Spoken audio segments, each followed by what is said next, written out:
Everyone.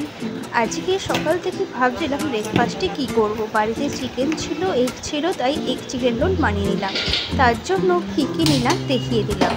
এবার সেগুলো মিক্সারে paste করে নিয়ে কড়াতে জিরে ফোড়ন দিয়ে আদা রসুন পেঁয়াজ আর কাঁচা লঙ্কা যে পেস্টটা বানিয়েছিলাম সেটা দিয়ে তাতে শুকনো লঙ্কা হলুদ নুন একটু জিরে ফোড়ন কাশ্মীরি লঙ্কা এবং গরম মশলা দিয়ে চিকেনগুলো দিয়ে দিলাম।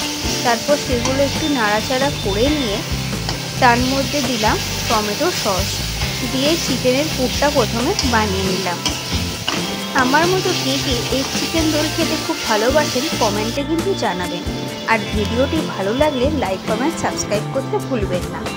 চিকেনটা হয়ে যাওয়ার পর এখানে ময়দা নিয়ে নিলাম। ময়দায় মাখার জন্য নুন গরম জল ও সাদা তেল দিয়ে ময়দাটা মেখে নেওয়া হলো।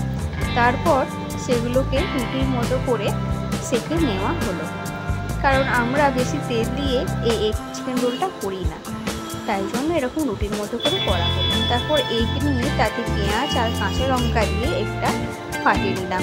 সামান্য পরিমাণ মতো নুন দিতে হবে। তারপর তাওয়া বসিয়ে তাতে সাদা তেল দিয়ে ডিমটা দেওয়ার পর সেই রুটিগুলো তার উপরে দিয়ে দিলাম।